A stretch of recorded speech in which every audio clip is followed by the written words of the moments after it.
Well, welcome everyone. I know you guys are just trickling in, and we're very glad to be here today with everyone. Thank you, Bob, for being here as well. Welcome to the board-to-board interview series.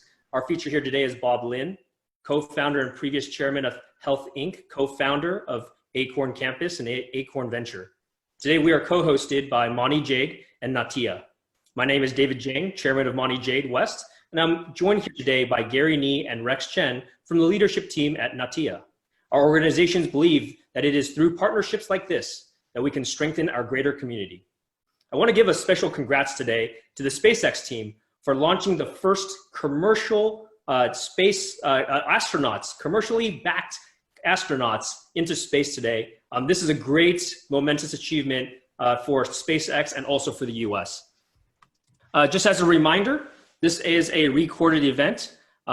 It is also going to be live streamed on the Monte Jade Facebook page as well as the Natia Facebook page.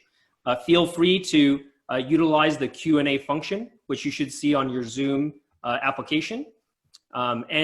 Please ask questions there, and we will have a Q&A session later on, of which we will answer those questions. If you find questions that you think are good, please upvote them through that feature, and we will respond to the most upvoted questions first. The chat room function also exists. Please utilize them for general conversations between attendees. Panelists, myself and Bob will not be responding to those during that period of time. Monte Jade was founded in 1989 by immigrants from Asia. They bonded together to support one another because they were under-networked and under-resourced.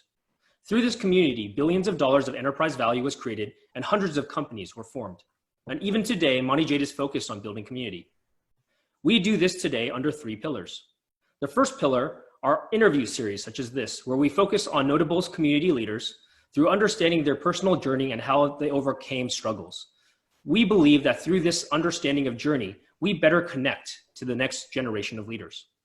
The second pillar is focused on technology forums, in which we bring to our community new ideas to understand investment opportunities and/or career opportunities. We recently have held talks on venture capital, AI, and biosciences, to name a few. The last but most important pillar of our program is our mentorship program. This volunteer-run program focuses on helping Asians build the skill sets needed to become future leaders. Eastern Asians here in the US are underrepresented in the leadership of many Bay Area technology companies. Today, Asians continue to lag their peers in being promoted. White males are promoted at 2 times the rate of Asian males, while white females are promoted at 3 times the pace of Asian females.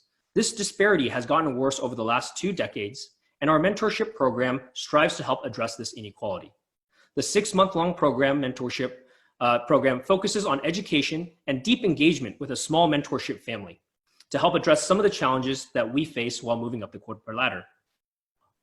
We have started our open house for this year, so if you are interested or know someone that is a fit for the program, please go to our website and register there for more details. I would also like to thank our virtual series sponsor, Deloitte. It is only with their support that we can continue to create great programs such as this and to continue to support our community. If you're interested in sponsorship opportunities, please feel free to contact us through our website as well. At this time, I'll pass it to Rex, who will give an introduction of Natia. Rex? Thank you. Thank you, David. Really appreciate this opportunity for our 2 organizations to collaborate. So I'll briefly introduce Natia. So Natia was actually founded by a group of engineers and scientists in 1991. And our mission is to advance the collaboration between US and Taiwan, in particular on 3 pillars. One on kind of community building, the second on cross-border connection, and then the third on more on the career development for this next generation of young scientists and entrepreneurs. We have over 2,500 members and 12 regional chapters in North America.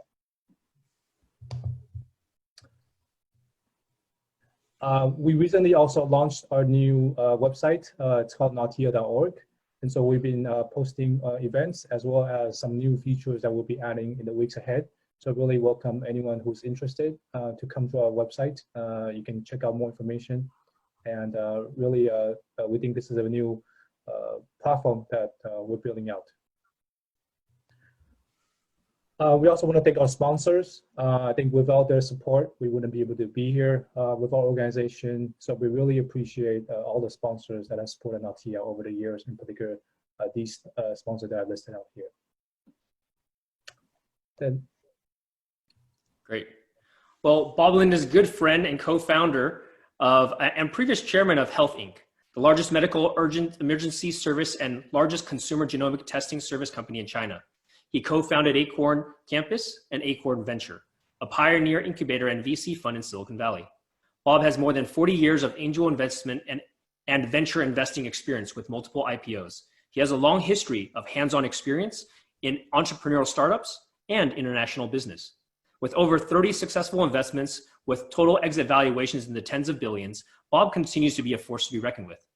He is also the author of 8 top-selling books in Asia, and Bob has been also active in supporting and building the community and has served as chairman of Global Monte Jade. At this time, Bob, it's very nice to have you here today. Thank you for joining us. How have you been so far with shelter in place? I've been good. By the way, is it possible to show the gallery view where I can see, all the audience? Is it possible?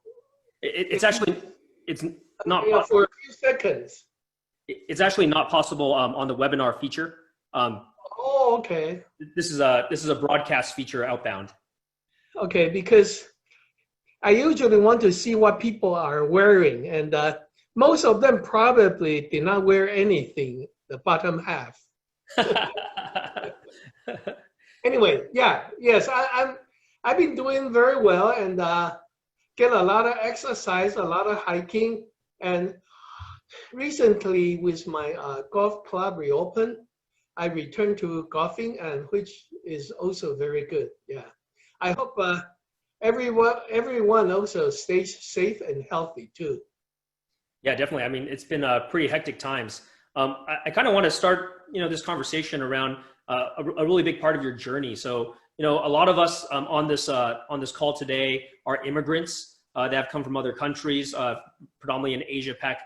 When did you immigrate here to the U.S. and what brought you here a long time ago? Sure. I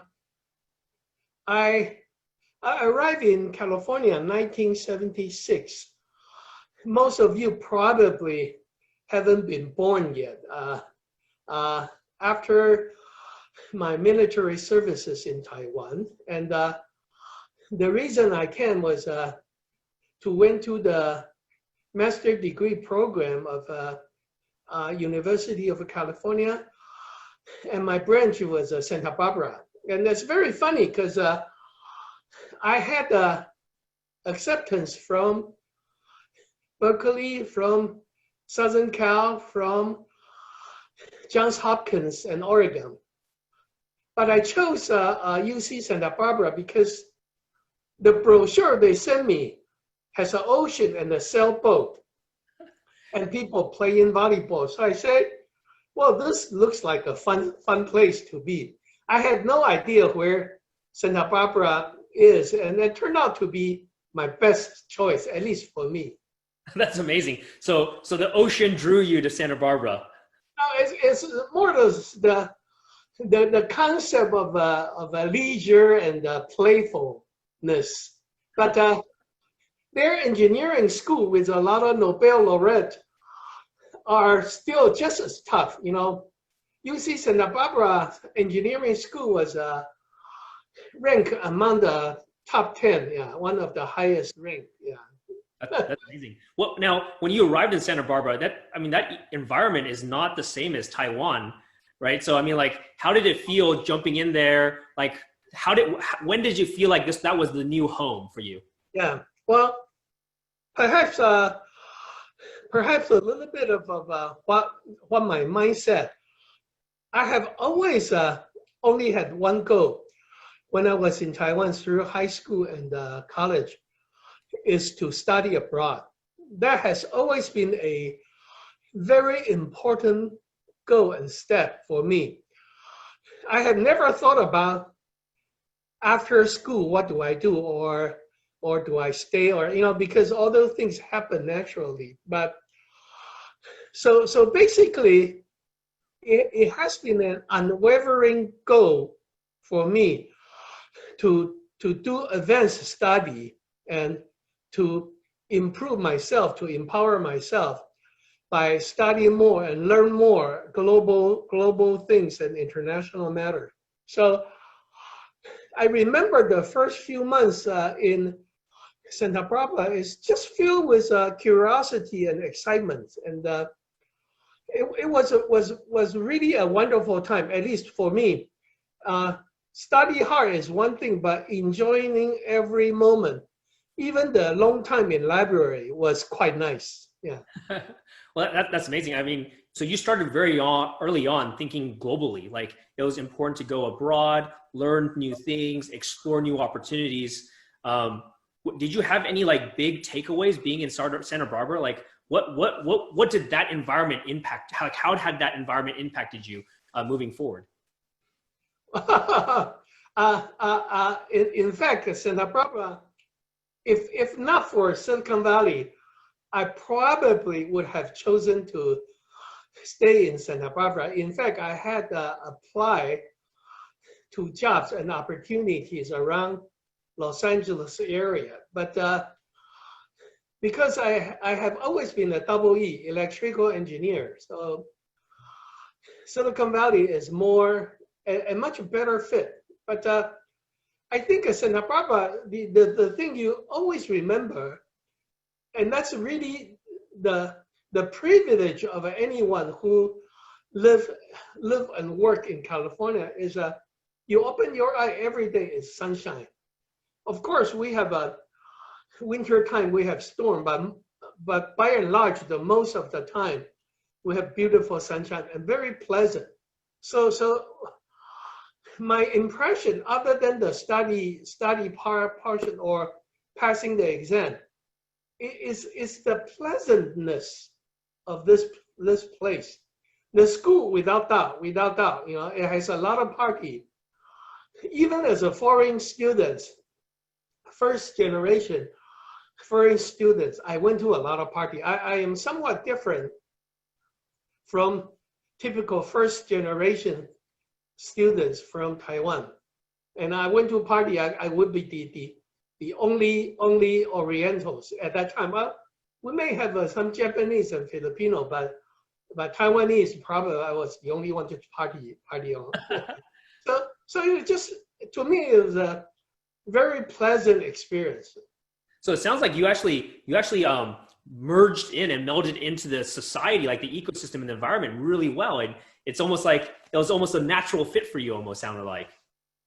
Yeah, I discovered that, you know, I was in, my first job was in HP, and I was a member of a technical staff in Hewlett Packard. It's called HP Labs.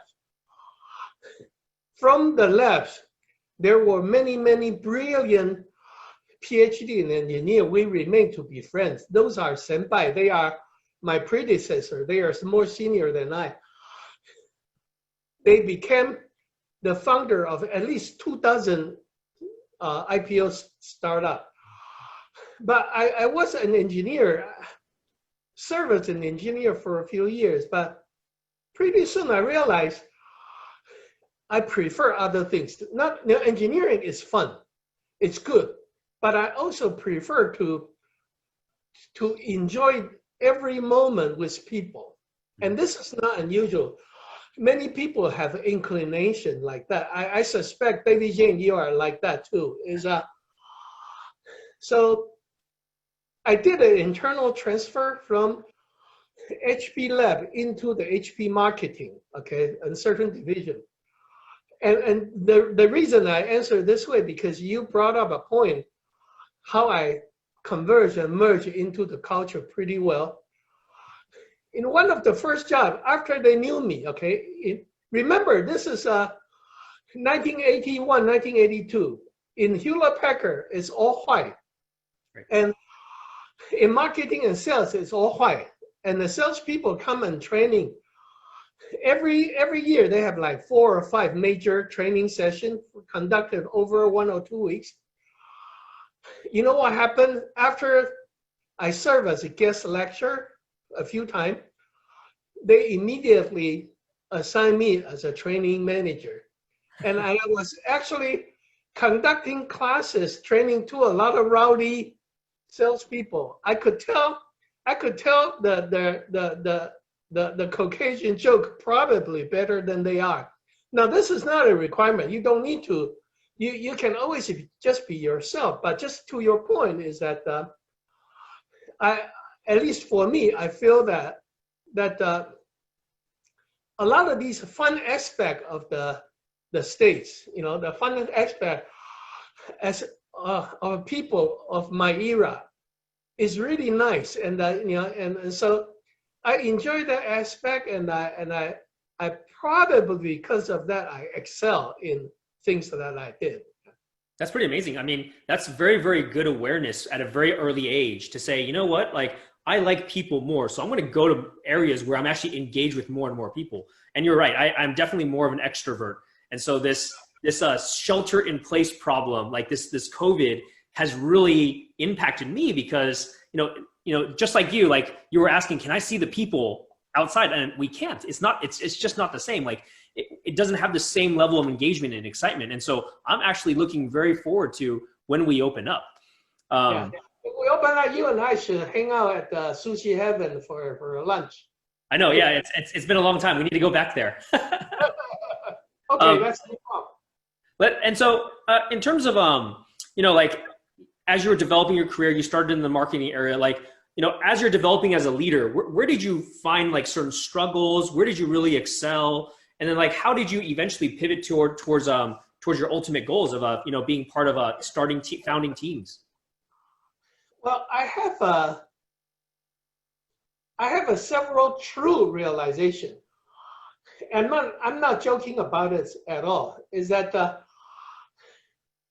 I have 6 years of a deep training as an engineer, and I did very well in studying and did very well in most of the work-related engineering tasks.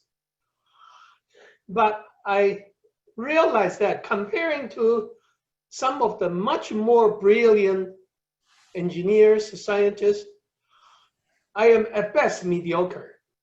Okay, I'm at best mediocre. Now, this is a true realization. This is not a cop-out. Okay, but it does not mean that you have to be the best engineer, best scientist in order to excel.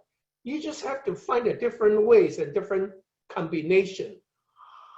So that's one realization that perhaps have helped force me into a sort of multifaceted, more multi-dimensional career. So the first realization is I'm not the best engineer. The second realization is that I'm actually quite a fun-loving, multi-dimensional person that I can actually win a lot of people over very quickly. And I'm not saying winning people over is like you need to kiss up or you need to be funny or you need to be always in agreement, in conforming. No, just you realize that it is much better being the natural and inherent self. Okay, in the starting time of the career. What it also meant is I probably have given up the 6 years of a study to be the best engineer, but becoming a more well-rounded engineer business person. And so that means that in terms of pursuing high-tech startup or high-tech business, I wasted a lot of time because I am not like some people. They are semiconductor expert, so naturally they start a semiconductor company successfully. Some people spend 10 years writing software, so very easily some of them form a software company and succeeded. Mm-hmm. I'm sort of like a movie called Master of None, right? I'm master of none. On the other hand, I am sort of good in many, many things. And so So the good thing is that I can always maintain my true self. The bad thing is because of that, I don't have a particular singular focus. So my early part of the career is a lot of Chinese called 跌跌撞撞, meaning stumble, falling, get up, and stumble, falling, get up. Yeah. Interesting. I mean, that's a very fascinating take on like kind of like the strengths and weaknesses, right? Like you talked about, you're like jack of all trades, master of none, but because it's very broad, there's a lot of benefits associated with it. And that really serves me very well in the second half of the career as a VC, as an angel investor, as a writer, as a speaker, in many, many aspects, and as a business leader. Yes. I'm curious, like, did you have a mentor at that time as you were kind of like bouncing around when you were younger? Like, how did you eventually get to the point where like, oh, I should stop bouncing around and this is the path I want to go down? Like, what was that catalyst at that point? Now, this is one of the most poignant questions. I envy the entrepreneur these days. You can probably find a lot of experienced people to help you and guide you, or even work with you as a mentor. If I had a true mentor or a mentorship opportunity, I probably will shave 10 years of a waste time in my career. So pretty much my entire 80s, I have myself started like 3 companies, they all fail. And many, so I bounce around here and there, all because remember, I was not the most focused with a singular discipline, right? So because of that, I tried several different things. Some of them work, but not spectacularly. So it's not like some people, they are very fortunate that they are good at certain things. They keep pursuing that. So that's their advantage. Since I did not have that, I bounce around too much and try many, many things. On the other hand, though, those 10 years are really, really good for me because I would think that when I was 20-something, even early 30, I have a lot of horns. I have a lot of horn. I'm sort of like a what's the spiky animal called? Porcupine. A porcupine, yeah. Those 10 years pretty much grind me down to just very, very rounded, and so return to my original pleasantness, because sometimes a lot of people, you see, these days it's very popular to talk about failure. I'm telling, even including some of my friends, they have never truly failed. Some of my failures is such that not just all my money are gone, it's just they're like down to the abyss of a lifetime, several times, right?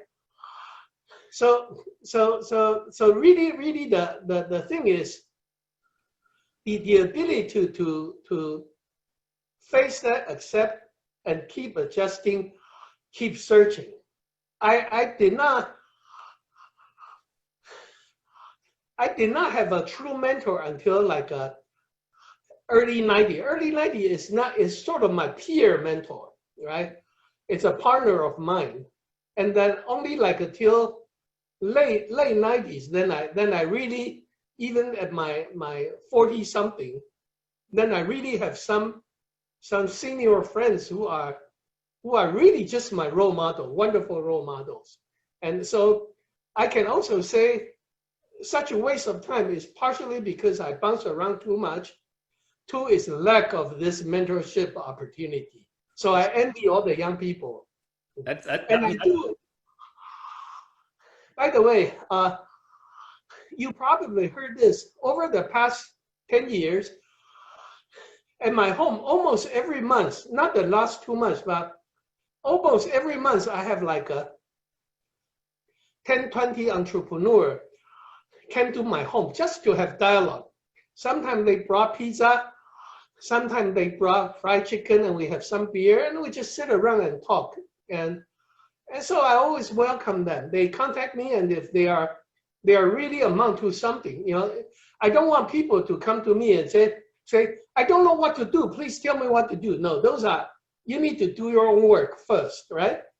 Then once you figure something out, but you haven't figured out everything, then I welcome that. So I'm very proud that I mentor many people, whether I have investment in them or not. Yeah.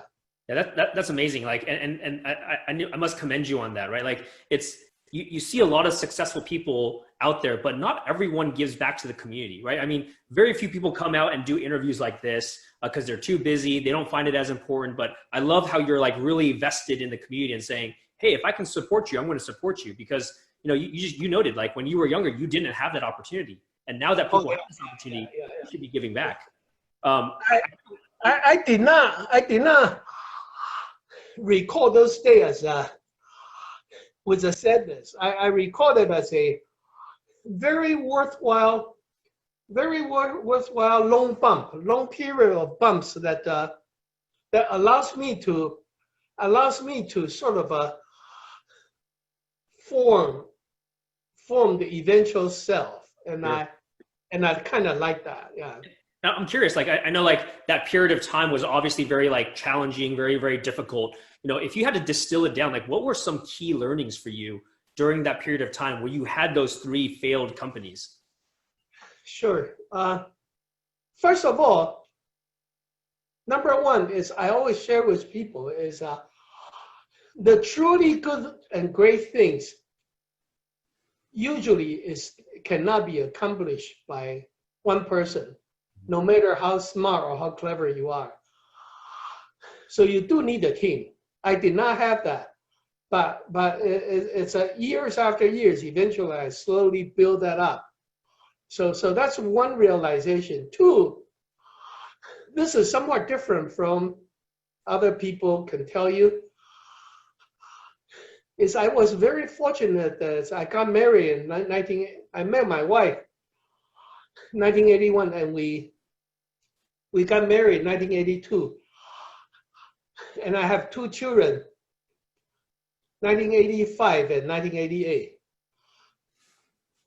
All these, you know, in conjunction, they're in parallel to the probably the most difficult 10 years of my career.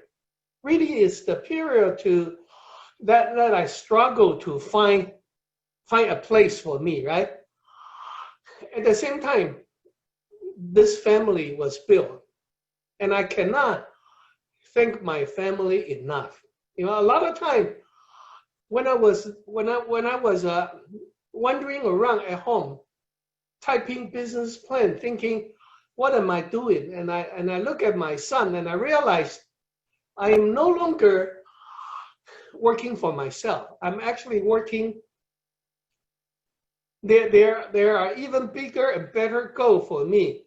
Is I want to make my family member happy. I want to bring success to them. Whether I have accomplished that or not is a secondary. The primary is that the realization I am no longer taking this path alone.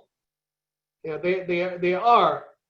there are people around me that anxiously looking at me, waiting for me to make progress, and that's really wonderful. That's a really wonderful feeling. So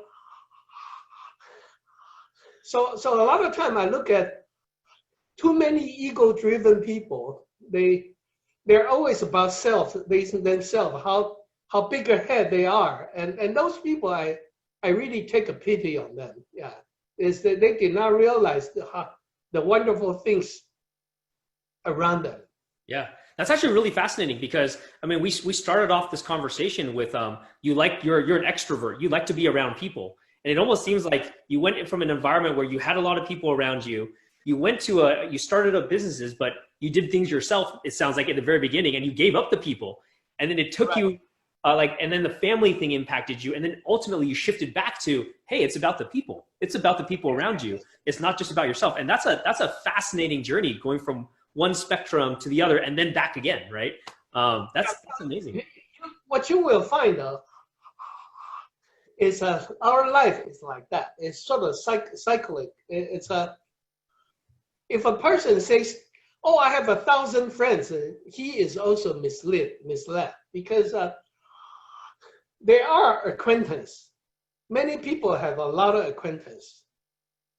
Few people have some truly good friends.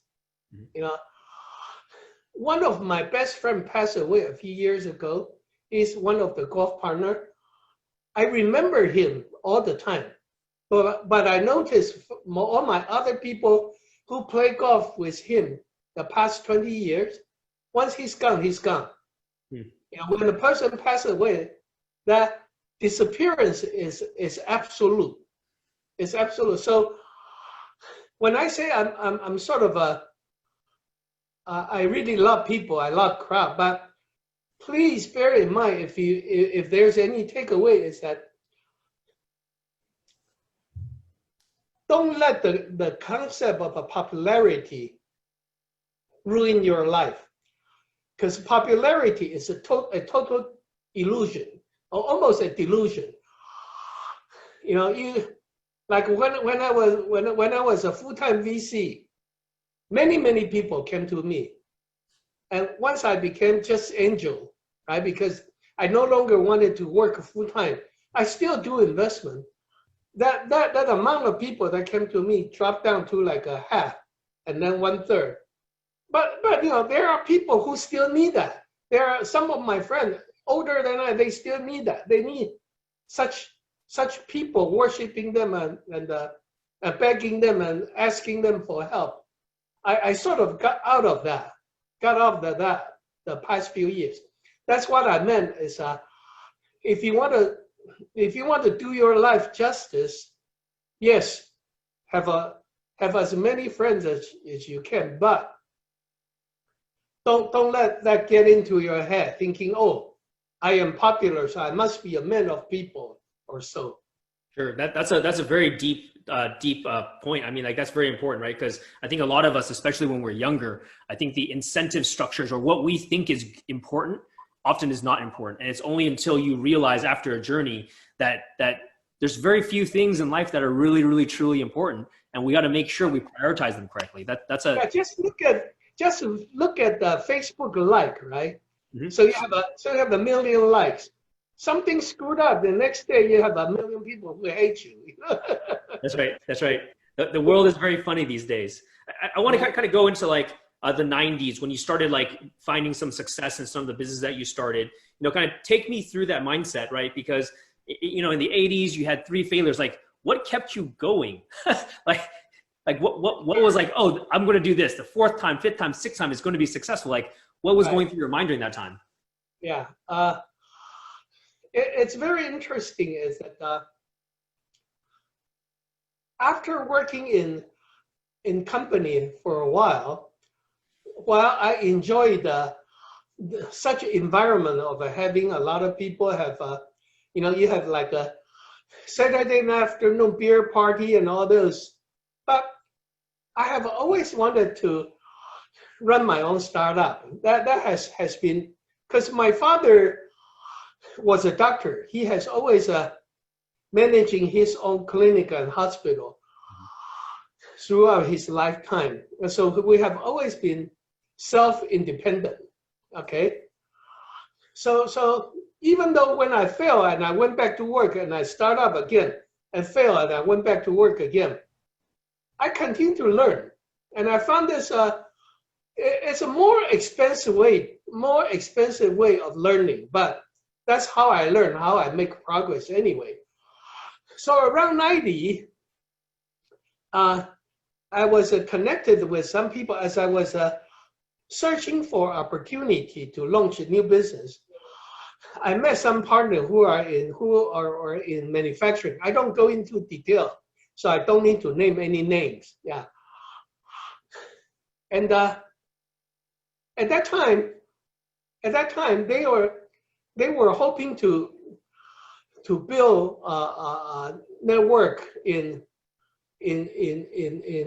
North America and Europe. So they and I would fit very well. Not without trial and turbulence, of course, but eventually work out. So what I was looking for is at that time was some opportunity that gave me autonomous, one. Two, it also continued to connect me with Asia.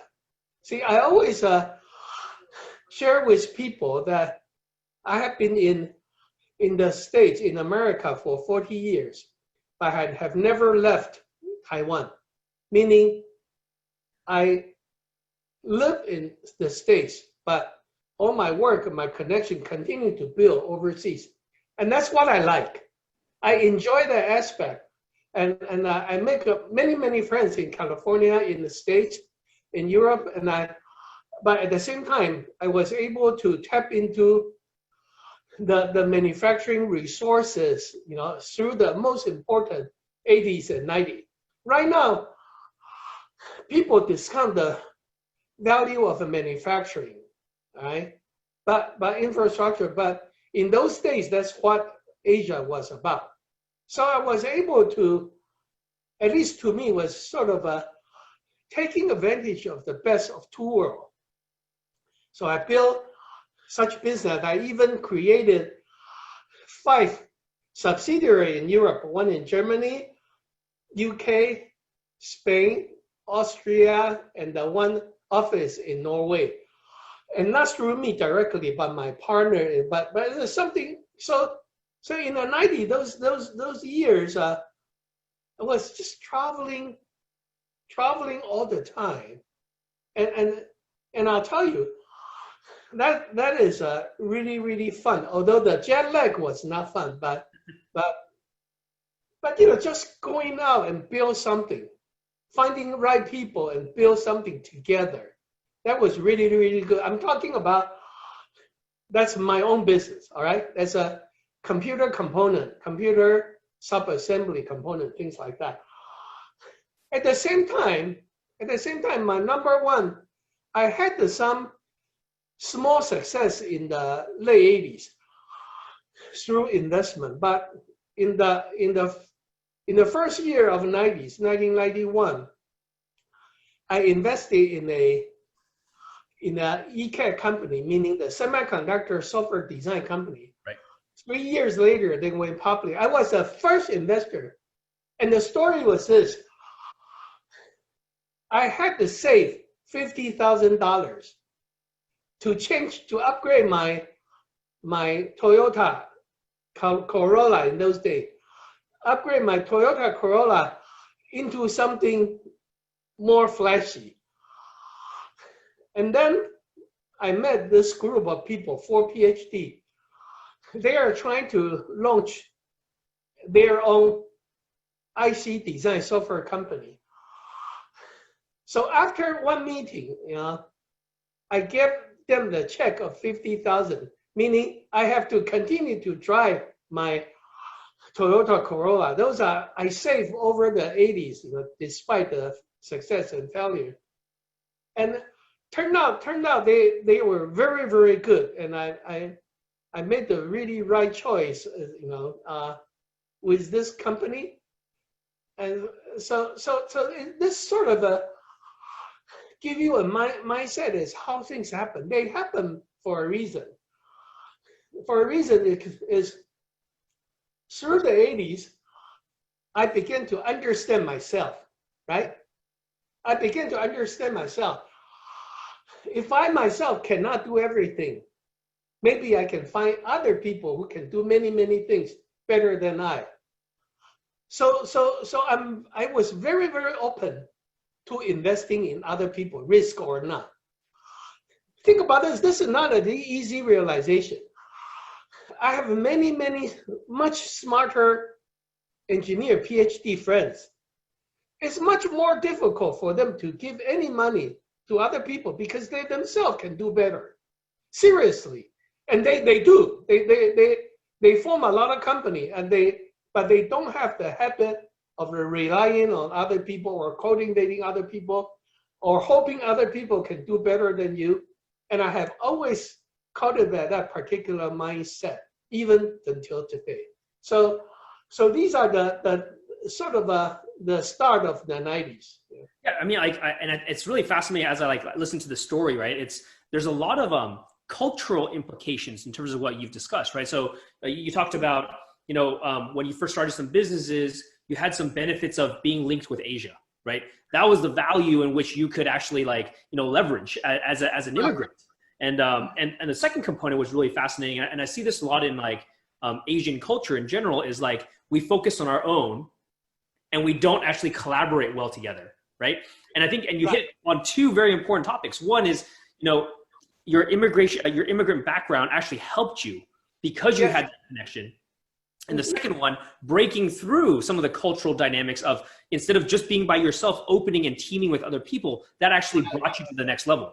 And so I'm really curious, I want to drill into that a little bit more. It's, what are those implications now to people that are immigrating to the US? So we have a whole new generation of people coming in from China, from Taiwan, right? How do they now, what is their cultural value? How can they use it as a strength and not as a weakness? Any thoughts on this?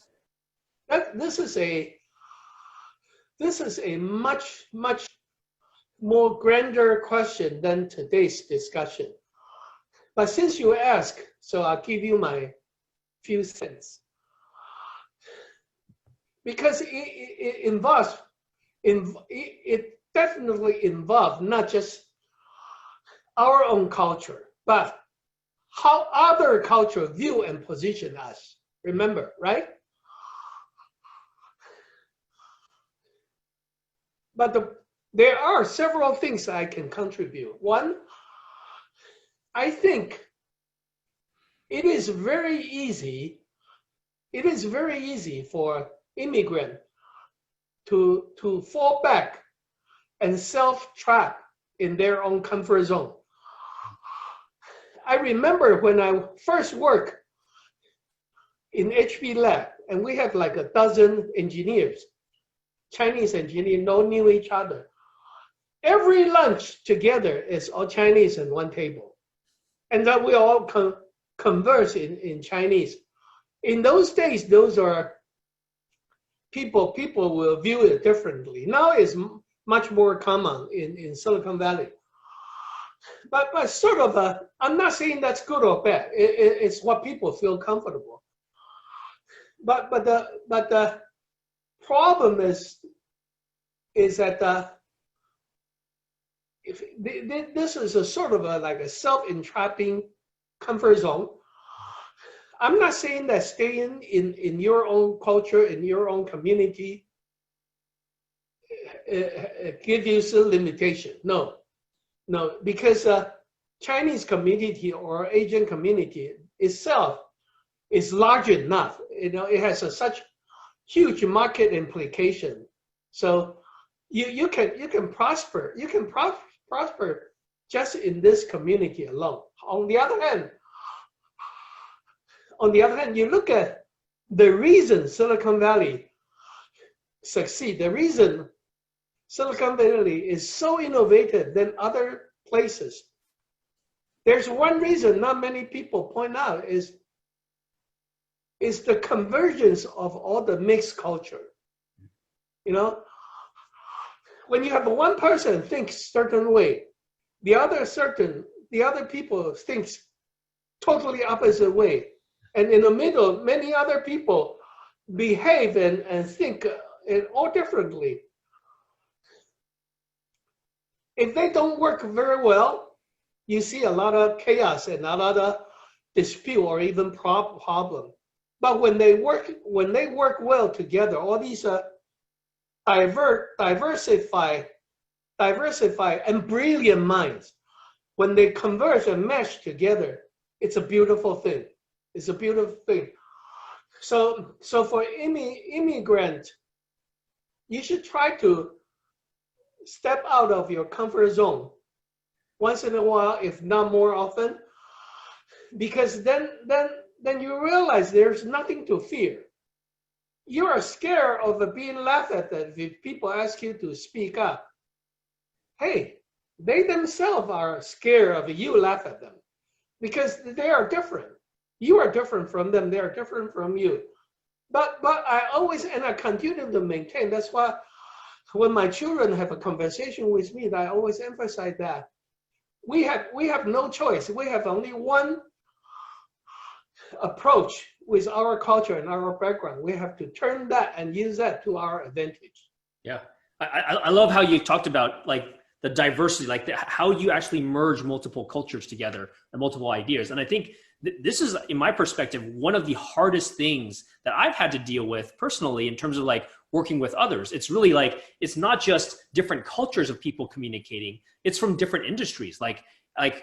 Someone from the logistics to semiconductor to supply chain, like to software, everyone is different. From age, right? Like people that are more senior to people just coming out of college. How do you actually communicate better and stitch everything together? I think that is the power of leadership. Oh yeah.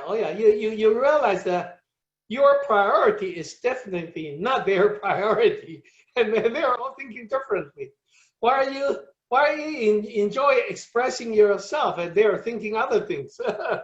That's exactly right. It happens every day, all the time. Yes. That's right. People just talk past each other, but once they start collaborating and once they sync, that's where power. That's where amazing things happen. Yeah. I think in some way, to build a startup in terms of leadership and this sort of a converging the different culture and taking advantage of your own background and your own culture into a unique leadership and unique quality. In the process of building a startup, it's actually easier because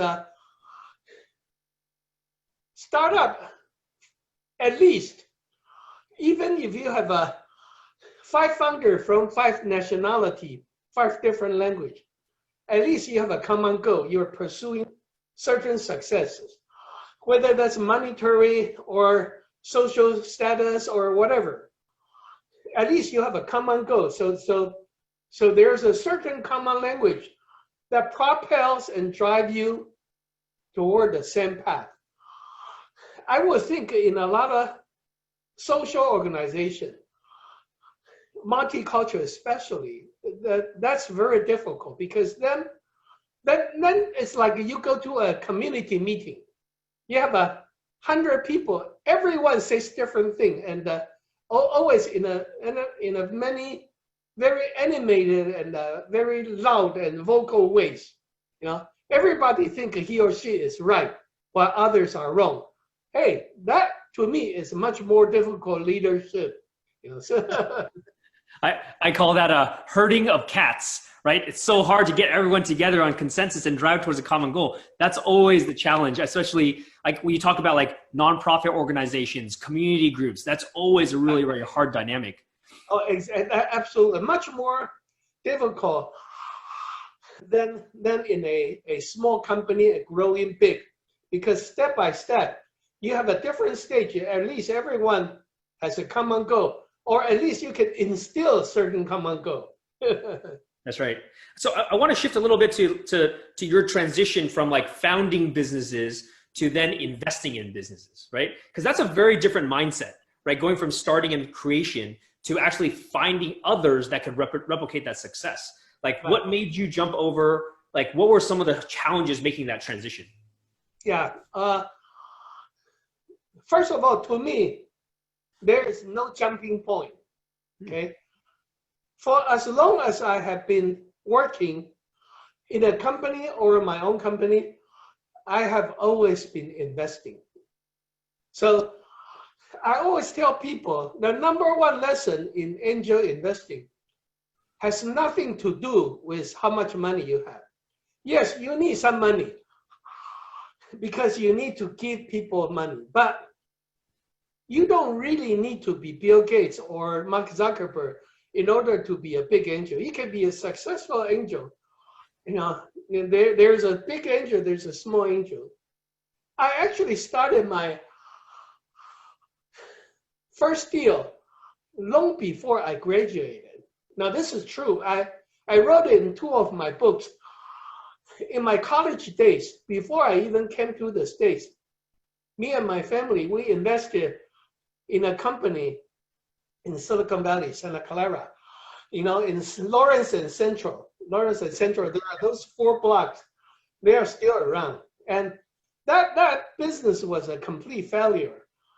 But I started that and very ignorant. At that time, I was very ignorant. But I did it because they all sounded good and the potential was there. So I think this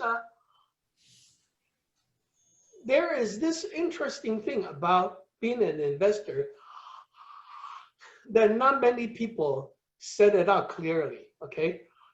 Other than the financial return, the best part about being an active investor, big or small, is how else are you going to be able to get involved in 10 different exciting new things all simultaneously? How else can you be involved and learning and being exposed to 20 different disciplines upcoming, whether it's AI, is healthcare, is Bitcoin, is blockchain, is a system, is a software, is the internet, you know, all these. And through investment, that is no different from meeting a diverse group of many different friends. You know, we like to meet many friends. I like to meet many friends. I also like to meet many different entrepreneurs because meeting them, if I met 20 of them, I listen to 20 different stories. I learn more from them than they learn from me.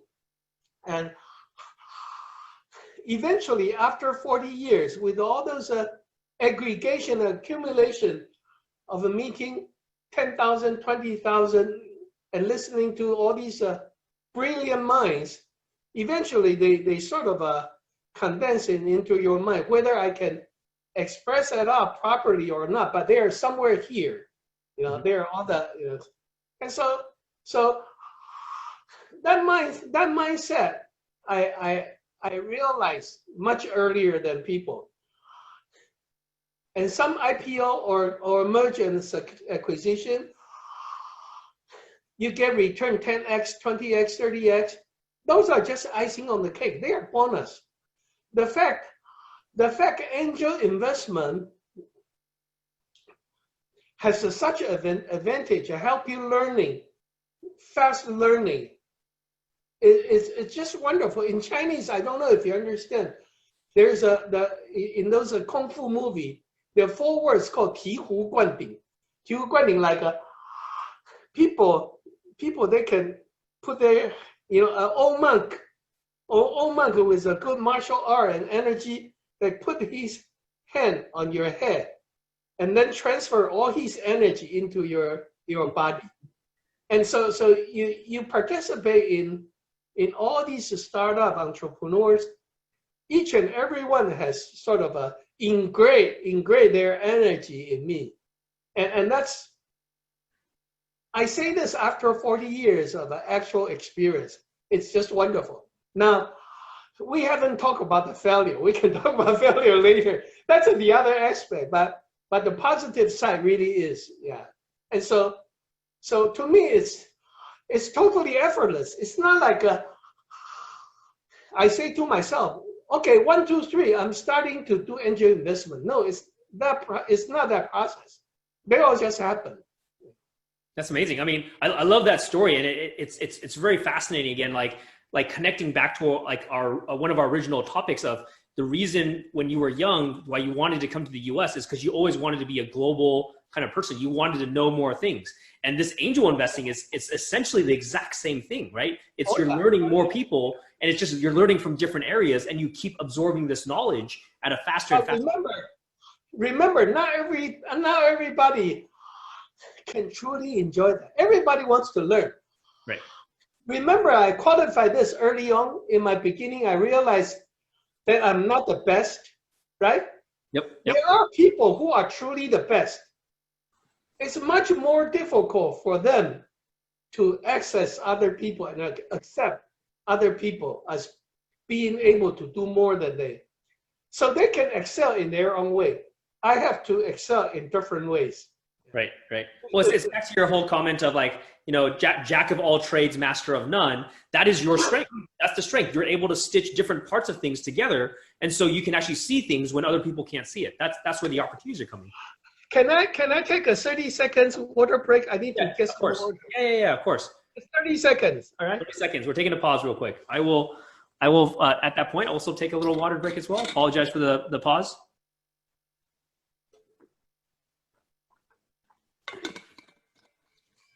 I hope everyone is doing well at home and sheltering in place. It looks like here in the Bay Area, at least, it looks like we got a little bit of stormy weather.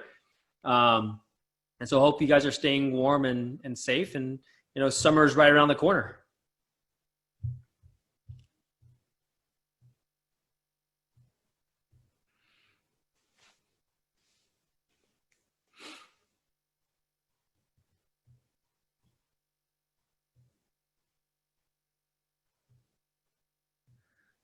I'm glad I'm seeing some familiar faces in the chat right now. Hello, Kat. Hello, Peter. Thank you guys for coming out and supporting us. Really appreciate it. If you have any questions that you want to put into Q&A, feel free to put them into Q&A. We will make sure you get the questions responded to later on. So great. I'm back. He's back. Yeah. By the way, did everybody who signed up show up? I cannot see from the screen. Yeah, we've got right now live. We have roughly it's hovering around like 55 people currently live just on Zoom. There's probably other people on our Facebook, either on our Facebook site or our Natish site, but I'm not tracking those live at this current time. Excellent. All right, let's continue. Yeah. So I want to kind of go to this angel investing mindset, right? So like, how do you currently look at deals? If I were to pitch you something, like what is your thought process? How do you find opportunities? Do you have like a specific focus? You're like, I want to look at AI companies, or is it doesn't matter? Like take us a little bit through that process. Sure. I actually have talked about this and written about it in many places and many times. And essentially, for me personally, I'm all over the map. And it's because, once again, I enjoy being all over the map, all right? And I have a book that won the National Best Business Book in 2004, where I basically organized the success of an entrepreneur, success of a startup, down to 18 major factors. Sort of like building a tall building. So I ask people, when you build a tall building, what are the most important two things to start with? The foundation is important, and the design. A lot of people will answer is design, and actually all answers are correct. But to me, the most important first two things to building a tall building, a really good building. First of all, don't you need to have a good piece of land? This is true. Yes, we do. What is that piece of land to a startup entrepreneur? That is called your market. Okay. So always like building an Empire State Building, or 101 Tower. First thing, you need to find a right piece of land, meaning find the right market. You can never create the market yourself, and you can never educate the market enough. There has to be a market that pushes you, propel you. It's like a major wave that excel you. All right. So first thing is find the right market. You don't find the right market by reading a certain number. You know, oh, 3 years from now will be 10 billion. 5 years from now will 100 billion. Those don't do you any good. But anyway, there are the whole hour, many hours of discussion how to find a market. So, but that's agreed. What I look at, the number one is the market, whatever the discipline. Number two is then the team, the people. A good market can help you, but a good market with the wrong people, it's like you dig into this piece of land and with a very poor foundation, this building is going to collapse or doesn't even get built at all. So there are many factors in any of the deals I look at. Product, design, intellectual property, you know, do you have like a sales channels, this and that, but it all return to two most important things. Is the correct market and the right people. The correct people can even help you sustain a very lousy market period. So I used to give a talk about the four biggest excuses of any entrepreneur who fail. There are actually, like, I have a list of 500 excuses of people who fail. But four of them is first one is called 景气不好, you know, just like right now. Yeah, 景气不好, poor economical time, right? 景气不好. Two is called 用人不当. Oh, I hired the wrong people. Hey, the reason you hired the wrong people because you hired the wrong people, or you find the wrong people, because you know, if you always think as I was done wrong by others, problem may be you. So 景气不好，用人不当哈，然后这个市场不佳 the market is not there. Hey, if the market is not there, why did you find out 2 years later? You know, why couldn't you find out or see there or did some proper homework and this and that? Anyway, you know, let's not go into that. Your question was, what do I see? I look at every deal with open mind, but I have to be excited by the market. I have to feel trusting with the entrepreneur that I meet and talk with. If you pass these two, all other things, they seem to fall in naturally. Interesting. So I mean, the market is large or growing or strategic in some sense. The team, how do you figure out whether a business model is good or not? Like, or is it your mindset that if you have a great team and a great market, they will be able to steer? No. Yeah. Market is a generic word, right? Once you go into the market is a complex thing. You know, when we talk about market, what does it also mean? Doesn't it also include timing? Right? The market is like this. It's like this. So where are you? Are you here? You're going to die. Are you here? You're going to be squeezed. So if you are here, right? Hey, then we have something to talk about. Then you need to prove that. And then the market is much more than that. There are so many good technical people. They have a solution looking for a problem. Right? So the market is, one is timing, two is what are the problem? What are you solving? And why your solution? So the whole shroud of question that we follow up, and you can have an endless discussion if it's on the right track. For the wrong track, a wrong business model, I guarantee you, David, discussion will be very short. Even if you like to prolong it, it won't last. Sure.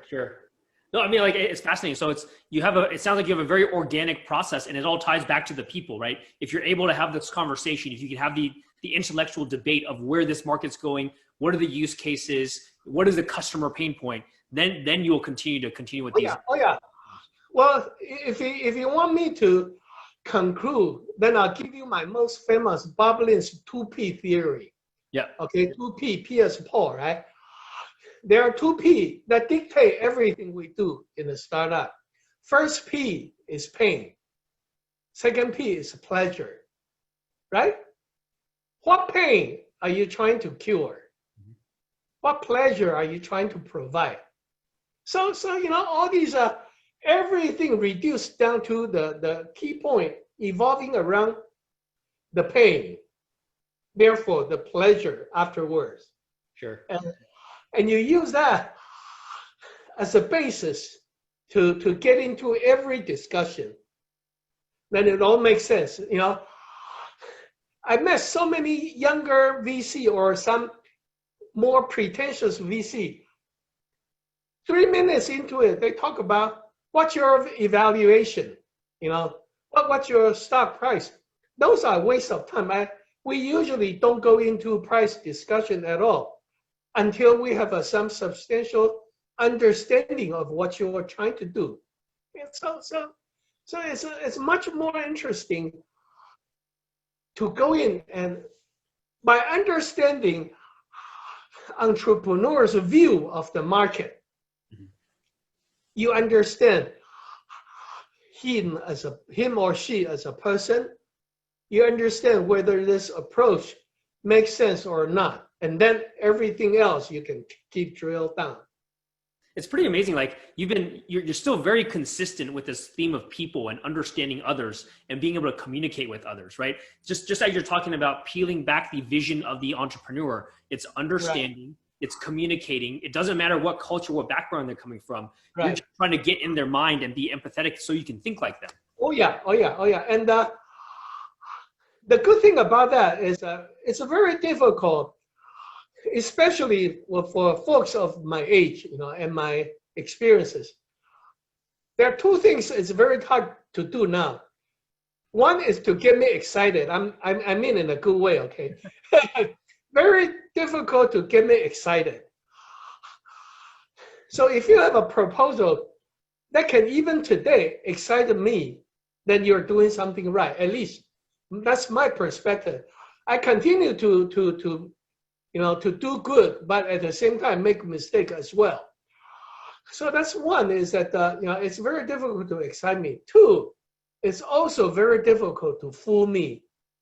Okay, it's also very difficult to fool me. Over a long, again, once in a while, I still get fooled.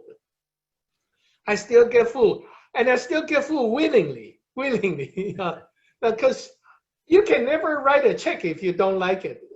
The reason they succeeded in fooling you because they have something you like, whether rightfully or wrongfully. Yeah, but so it's a lot more than the two things I mentioned, the market of people. It's using that. I always teach other angel investors, you can only use those as two starting points, because those are two starting points are the real ones.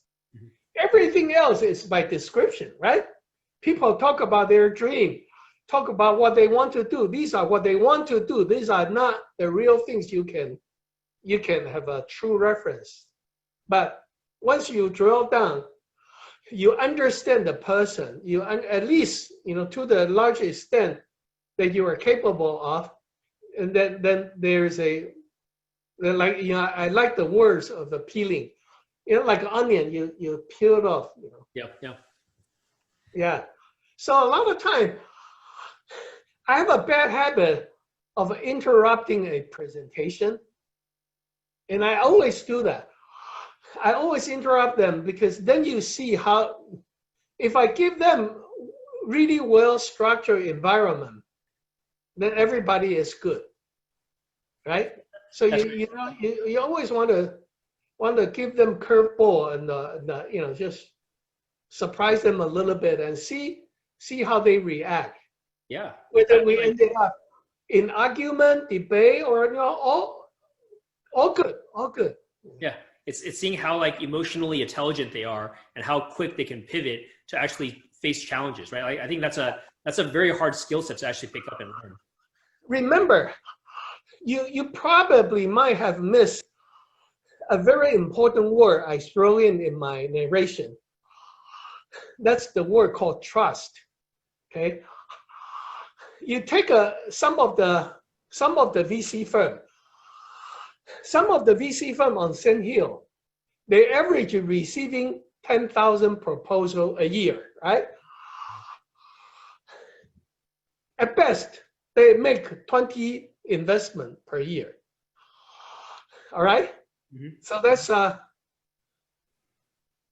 what's that? That's 0.2%. Right? Now you receive 10,000 proposals. At the best, you probably select 1,000 to meet. All right, let's say you meet 1,000 over 365 days. Out of 1,000, you have out of 1,000, you invest in 20. That makes you 2%, right? No, it's not 2%. Out of the 2%, there are 4 group of people takes away more than 1%. Those are entrepreneurs that you knew before. Entrepreneurs who have succeeded before, they're doing it second time. Entrepreneur that you cultivated, for example, like a EIR, right? Entrepreneur in residence, or some Stanford professor, right? Or even some Stanford students group or Harvard student group. So, and the startup like Facebook who already have actual track record. So these 4 group of people takes away bulk of the 2%. Sure. So you have a less than 1% chance. Now, given if you are not one of those 4 group, so you have a 1% chance of being invested. Given everyone entrepreneur who come to me, I give you a few facts. 1, they're all equally smart. 2, they're all equally diligent. 3, they're all equally well prepared. What makes one get selected and the other 99 thrown away? I think at the end of the day, there's a consensus by all the partners in the VC and by angel, like through personal interaction. It's the word I used earlier. It's called trust. Now, you can never find a real trust after 1 or 2 meetings, or even after 1 lunch or 2 lunches. But relatively speaking, if that particular week you're reviewing 20 deals, they're all equally good, right? Mm-hmm. They're all equally good. They all have an equally opportunity to succeed. But you probably only invest in 1. You invest in the one that you feel, hey, and you can really, it's very difficult to quantify that. It's really quality, and sometimes the one you trust, different people may have a different view, all right? So they are not always correct. But I'm telling you, all investors do this. If you get to choose 1 out of 20 in that particular week, you will end up choosing the one you feel comfortable, which means the one you might have built up trust already. Sure. So I'm curious now, because we're in this COVID world now. Things have changed. Everyone's shelter in place. We're doing webinars and series virtually now via Zoom, for example. How has that changed your process? Like, how do you build that relationship with someone on Zoom? Like, and how are you investing forward in this environment? Right. At least to me, I think for angel investment without face-to-face, it would be next to impossible to reach a decision. And I'm saying this openly and honestly. remember, we just spent 20 minutes on the discussion as how I peel away the masks of all these entrepreneur and the startup, and really get to know them. You can do that only to a certain extent with the online setup, but you cannot drill down to the bone. At least I don't have such ability. Now, if there were someone that I knew before physically, I met face to face before, and continue with online, then it's possible. You know, if somebody presents something to me over the phone or over the internet, I still get interested, but I find it very difficult for me to make that decision because I don't feel it's not personal enough. It's not. So you can see I'm very different from a lot of other investors. To me, it's very personal. Mm-hmm. I almost need to feel personal. So a lot of entrepreneurs, the one that's good, you know, became a good friend for over a long time. Yeah, and they even became my investment partner. So I'm hoping there can be other additional ways for the online community to improve further. I remember past few years I reviewed some deals that digitize the smell, okay, or digitize the feeling. Yeah, there are startups even by Chinese American digitize the feeling and this. So to me, for me to conclude, to start an angel deal investigation, online can do that. To study further, online can do that. But to conclude, I really need to meet the people. Yeah. So for COVID-19, one of the news reporter asked me, will the office disappear in the future? I say no. It will forever be hybrid. Well, hybrid is that the truth is a lot of things you do in the office can naturally be accomplished online, maybe 70–80%, meeting for sure. But you will always still want to energize each other. You want to build consensus. You want to build agreement, and you want to that energizing process is very important.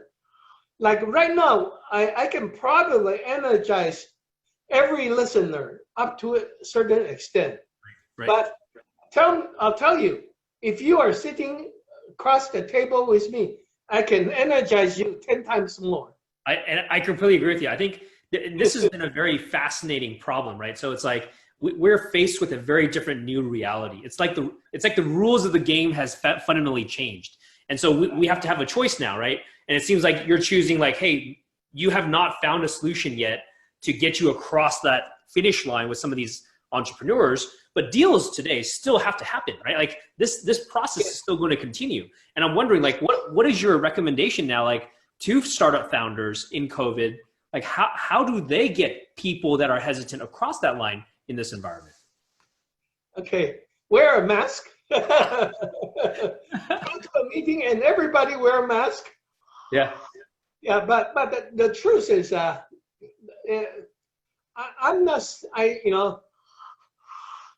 there is a 007 movie called Never Say Never. Mm-hmm. So I will never say never. Deals can be done. Deals can be consummated. Partnership can be formed, even online. However, to me, I'm saying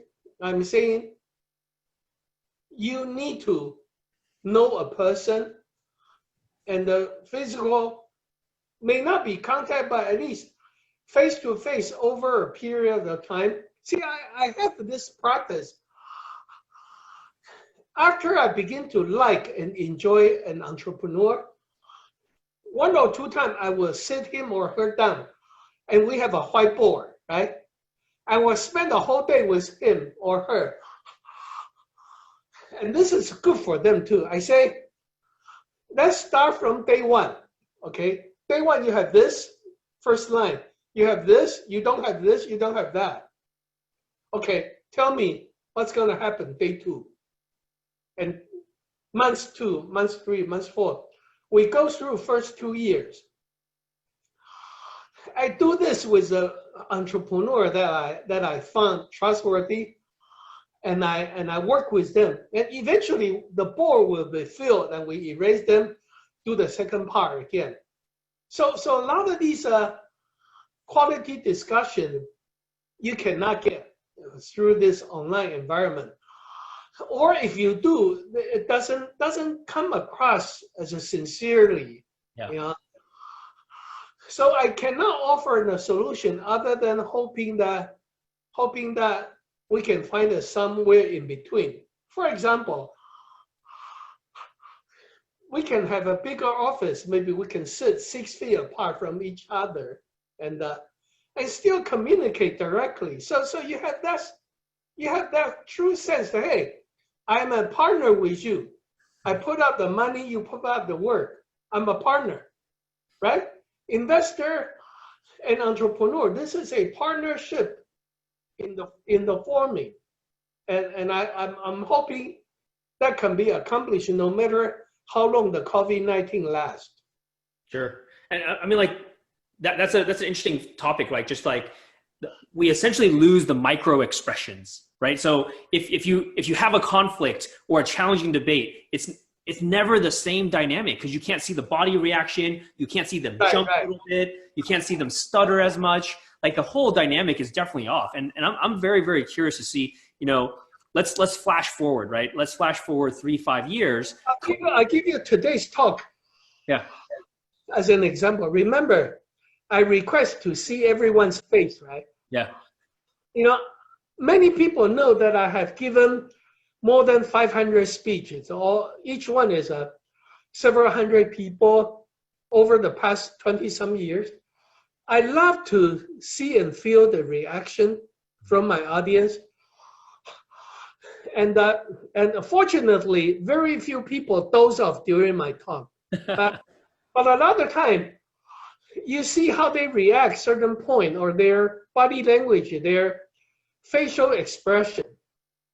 So those are very important.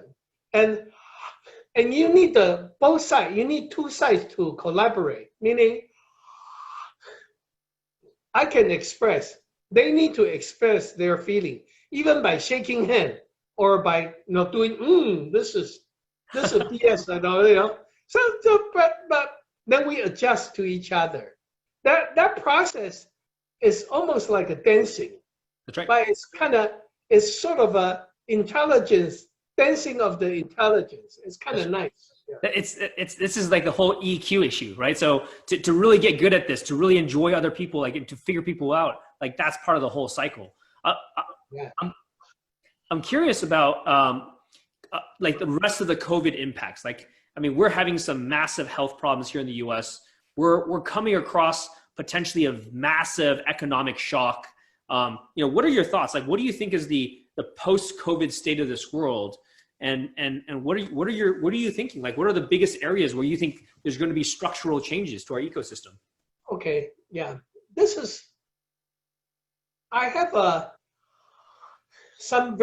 am not a scientist, I'm not a doctor, so I'm not qualified to address the COVID-19 itself or the vaccine or the effort. But let's talk about the economical impact, right? One, let's look back. Let's not look too long. Let's just look at the past 100 years, right? If you were born in 1900, then pretty soon you ran into World War I. 20 million people died.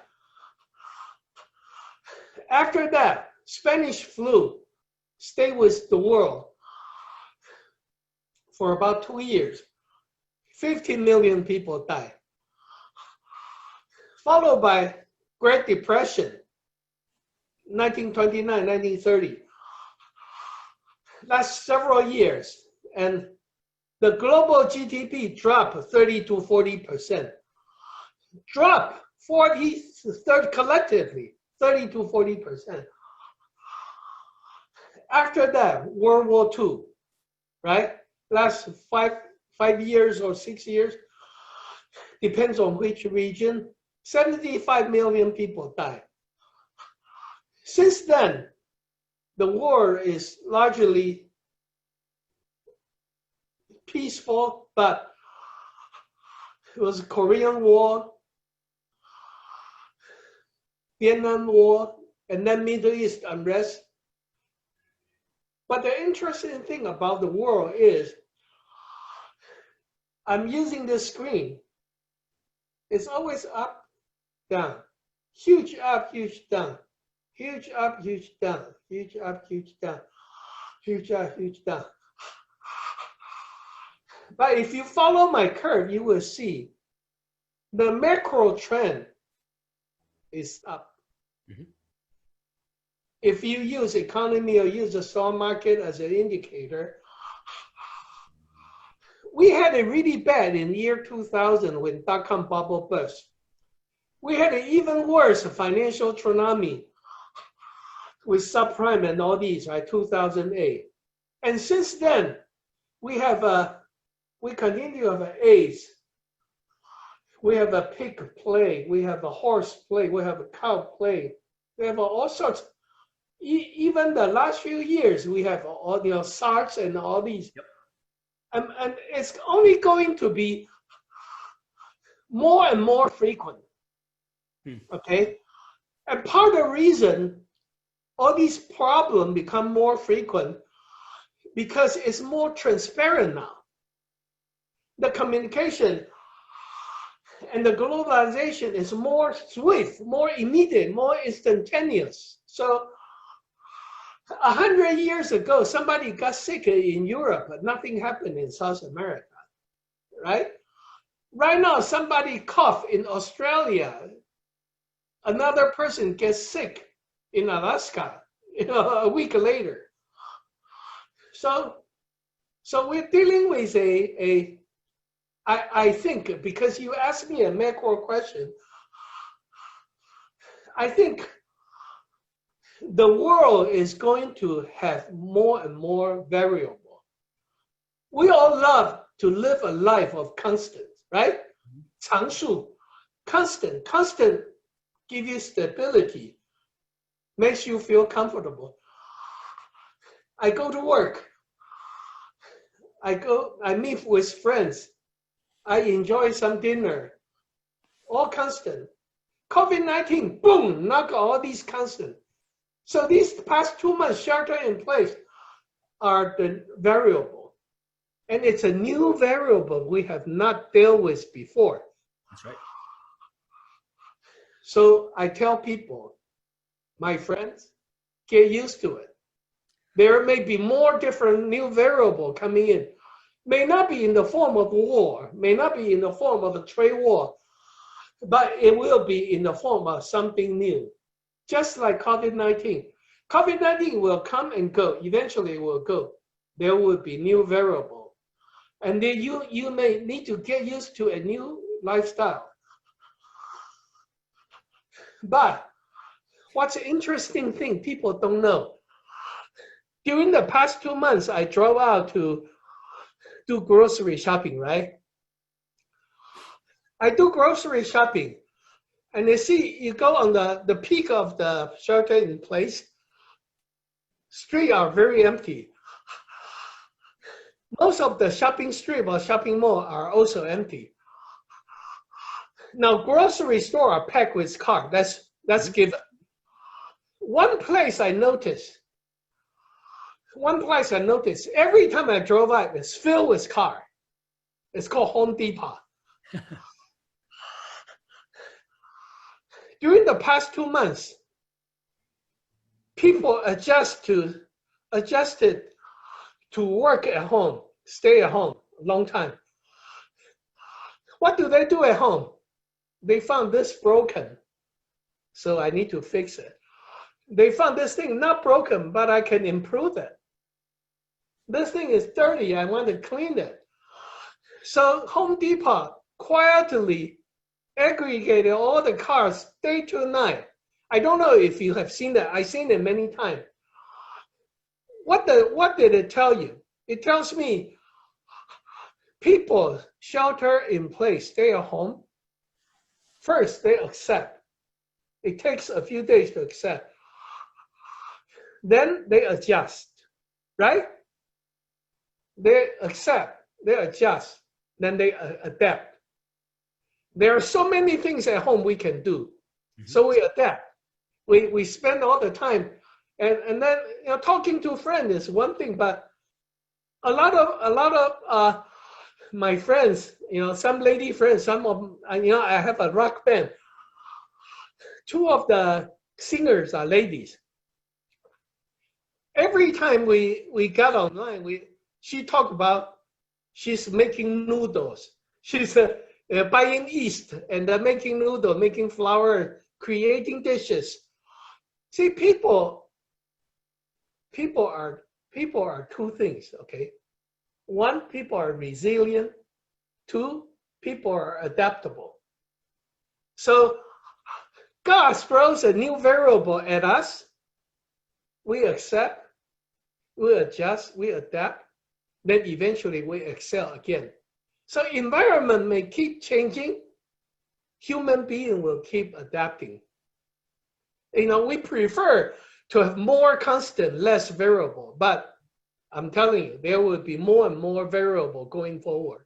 Yeah, I think that's right. I think as we get closer as a community, as a global community, as we accelerate the connections, these things that you're talking about will accelerate. Like there's going to be more occurrences. But I think you're right. I think this is a great optimistic kind of tone, which is humans are adaptable. We're going to come out of this. It's going to be a little different, but we're going to make it through.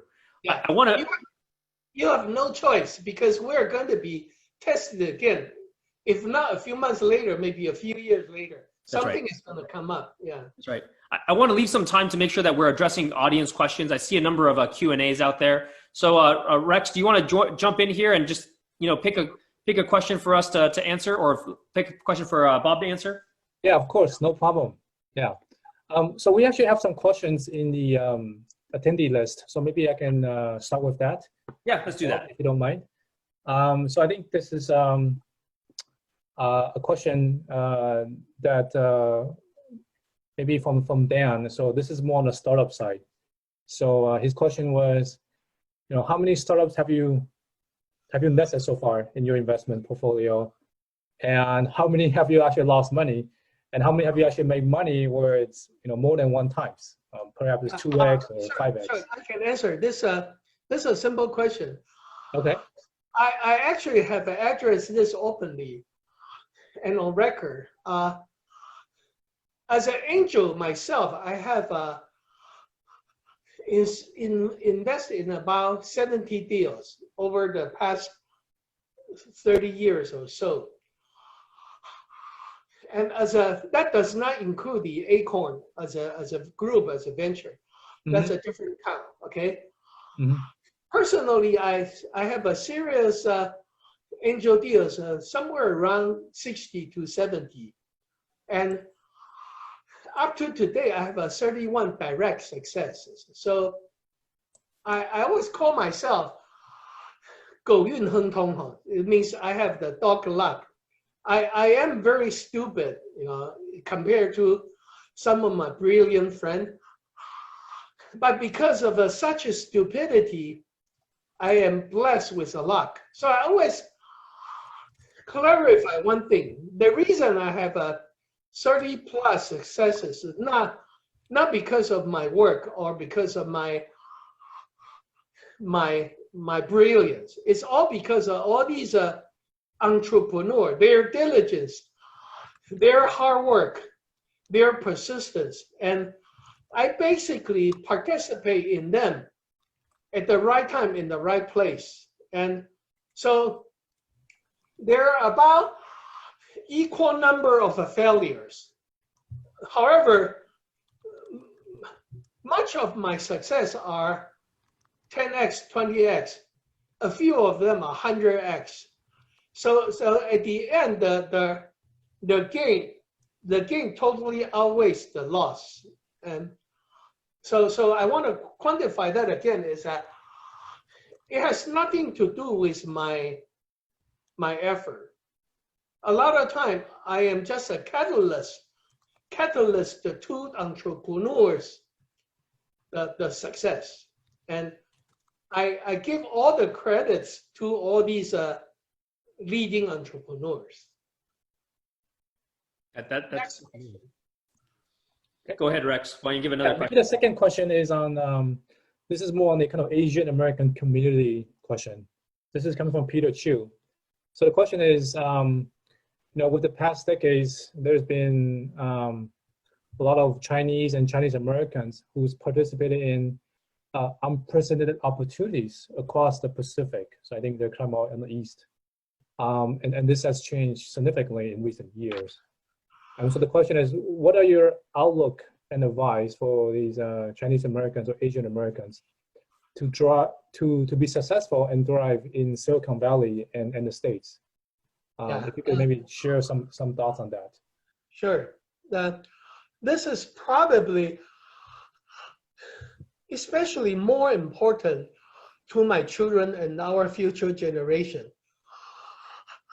The future generation, they may not necessarily have the Asian resources to tap back in like I did. My younger son right now lives in Singapore, working with the founder of Uber, cooking up a new startup called Cloud Kitchen. And he chose to move to Singapore all on his own. I don't tell him. I might have an influence to him, but I did not tell him it's better to do it this way, that way. So the younger generation, it's only interesting if we look at the perspective of our next generation. David, you are our next generation. You can probably complement my talk with your own input, but this is what I think. There is absolutely no reason Asian American needs to be limited, no matter how many more white people tell you otherwise. You think we in Silicon Valley have it tough. Think about if you're an Asian American in Hollywood, okay? Think about how tough you will get. And yet, think about the success of a crazy rich Asian. Think about the success of the farewell. It's getting there. It's getting there. That's why I wrote a book called Play Your Way to Success, basically for the future generation. Is that my current generation should probably not try to influence our next generation too much with our own way of thinking. Okay, I'll give you a real example.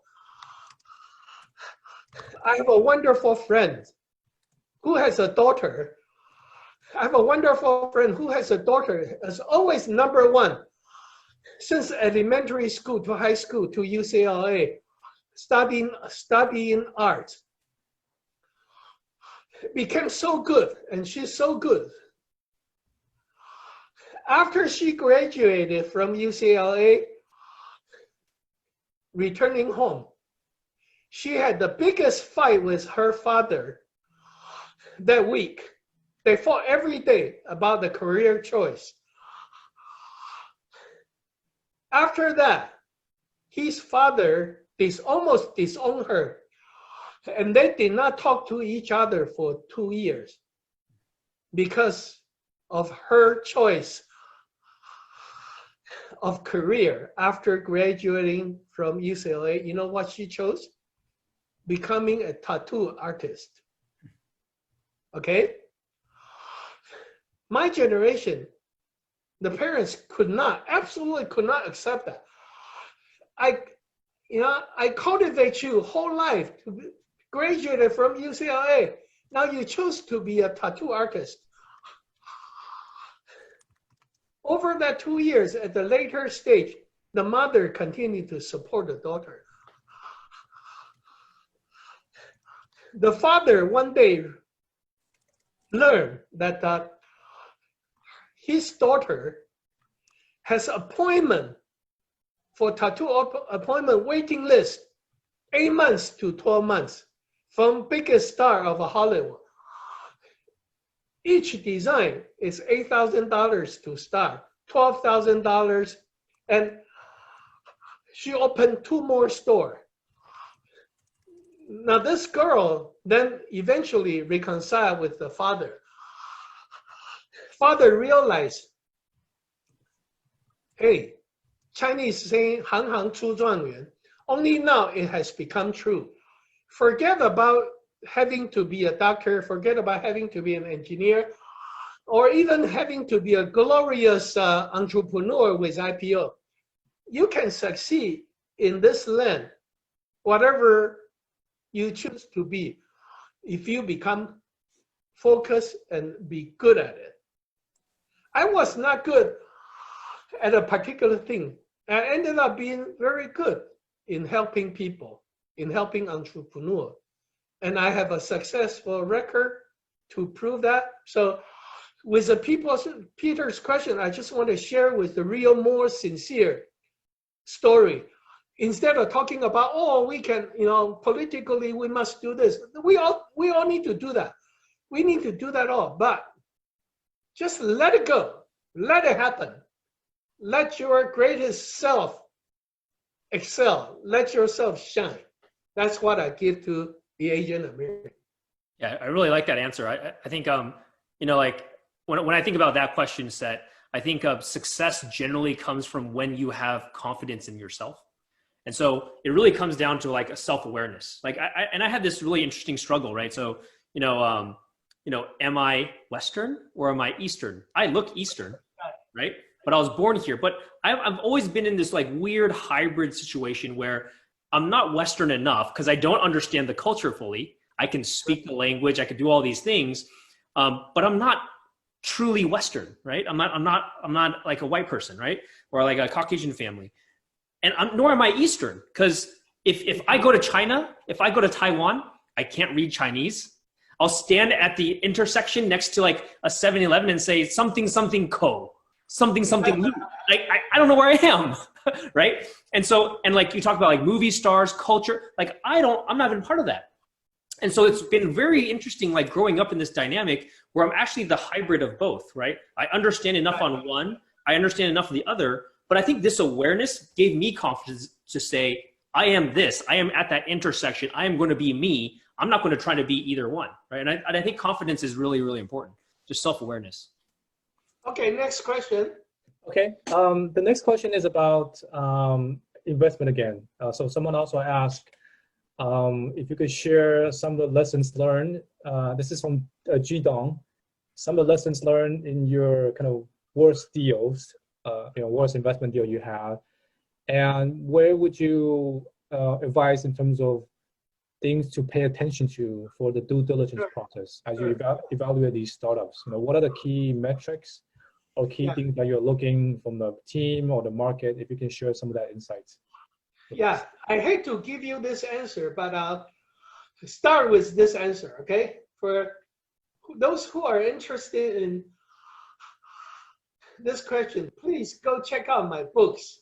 Yeah, I have written every little details about my failures, and all in those books. Some about on the angel investment, and I'll give you some of the lessons that I learned.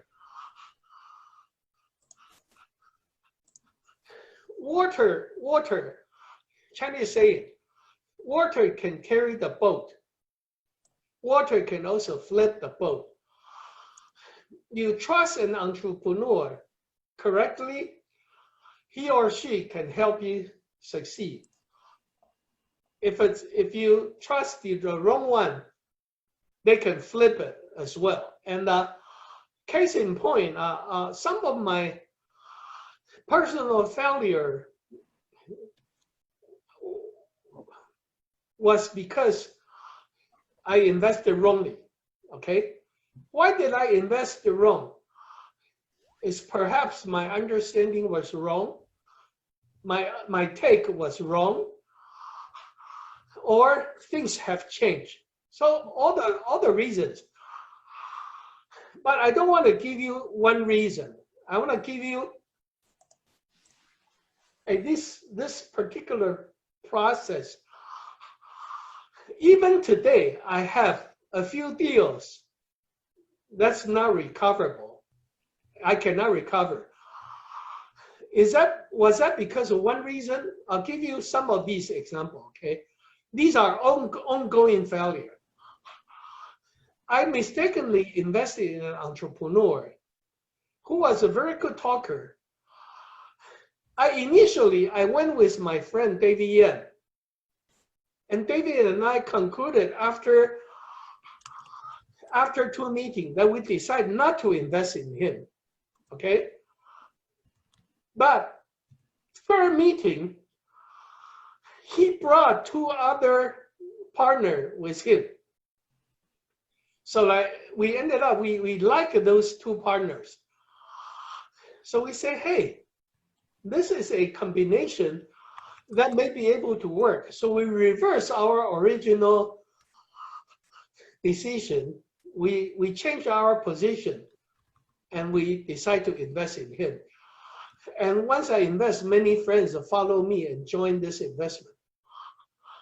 What did this entrepreneur do after he received the money? He started to go to many conferences, talk about how he got money from Bob Lin. He started to teach other entrepreneurs how he successfully raised funds. So I realized this too late. Okay, this happened after the money was given. This person, instead of focusing building the company, he's already acting in the market as a success example, simply by completion of the money raising. This company, after 4 years, still has no significant revenue. Still is story after story. What was the mistake? Mistake is that my initial sense was right, but I reversed my own position after I meet with the other team. What has transpired? Something happened in the team. Eventually, this guy, being the biggest shareholder, fired the other partner, the partner that helped us reverse our position. And so there's nothing much we can do. So there are lessons to learn. Is that you cannot understand the person fully. Even you say you can spend 3 months or 6 months every day with him, he or she may behave differently once they receive the fund. Or just like a person with power, without power, a person in position, not in position. So hopefully I am trying to improve myself. I still hope that I can see more clearly in the future, who am I? Who is this person that I'm going to work with? This is I'm not kidding. It can be like a marriage, right? No one wants to marry the wrong person. It's very sad, right? So this can be viewed as a marriage. Don't you want to understand each other better? Maybe the entrepreneur should understand me better, right? So this is an ongoing learning process that I continue to improve. Next question. The next question is, some advice you would give people for making investments in terms of pulling the trigger. You know, if people are kind of indecisive in making a decision, if you could share some insights on, you know, how to make those kind of decisive decisions or kind of the instincts that you have. Seriously, okay. The advice I give to other angel investor or investor wannabe is, if you don't feel comfortable, don't do it. If you're not sure, don't write the check. The point here is nothing is for sure, right? Mm-hmm. Some people give you a 15-page PowerPoint, ask you for $1 million. How can anyone be sure? How can anything be certain? And that's why a lot of you will find that many of the old money, for example, in Taiwan, in Asia, many of the old money, the fact that they are old money, they are very conservative. They don't have the habit of investing in new startup because they are looking for certainty. They are looking for clear, you know, transparency. They are looking for a sure thing. In angel investment, you cannot get a sure thing. So really is you need to develop a habit of new money. What's a new money? Jack Ma is new money. Pony Ma is new money. Silicon Valley is new money. The correct angel investors are the ones who build their career. They earn their fortune by receiving the help previously from other people before, right? So they know somebody invested in me. Therefore, I was able to succeed. I have sufficient resources, then I can succeed. So you must develop this different spirit than a banker's mentality. A bank looks for giving you a loan. They check everything. They want to make sure you're good. Then they lend you money. Most likely you don't need the money if you're good in everything. That's what a bank could do. Being an angel investor, the world does not need any more banker. There are plenty of banks who do their safe things. You need to understand that being an angel, if you truly are an angel investor, risk is part of it. All right? However, many people misunderstand risk. They always do risk management. People say, they eloquently say, oh, I'm very good at the risk management. But what they really doing is called risk avoidance. If you are launching something with a new technology into a new market with a new concept, you cannot avoid risk. You can only manage your risk.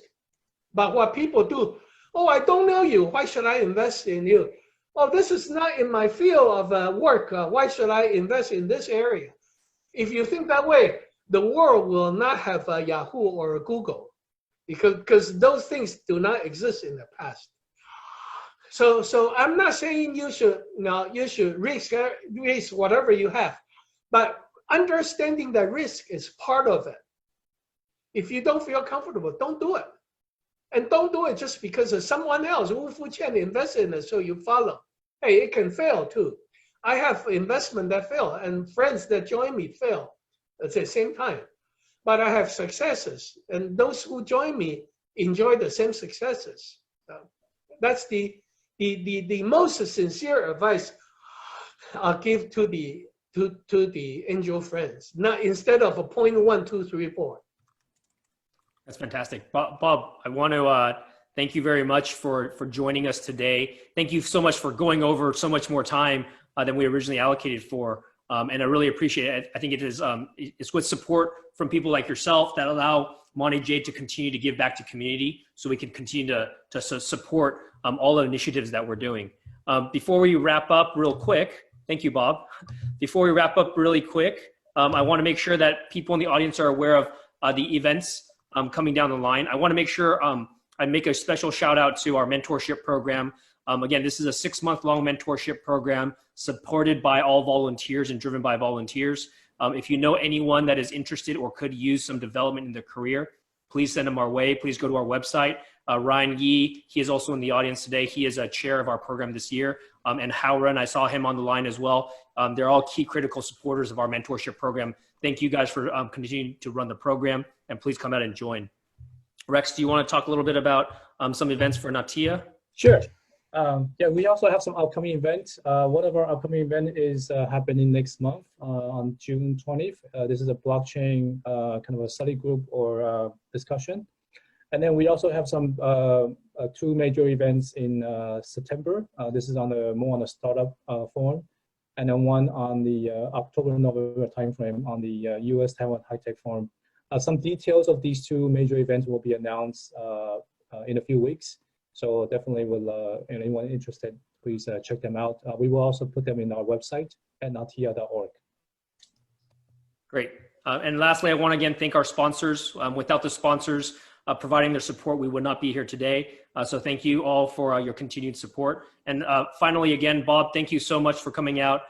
Thank you so much from the bottom of my heart. I'm always blown away by your generosity in supporting Monte Jade. So thank you very much.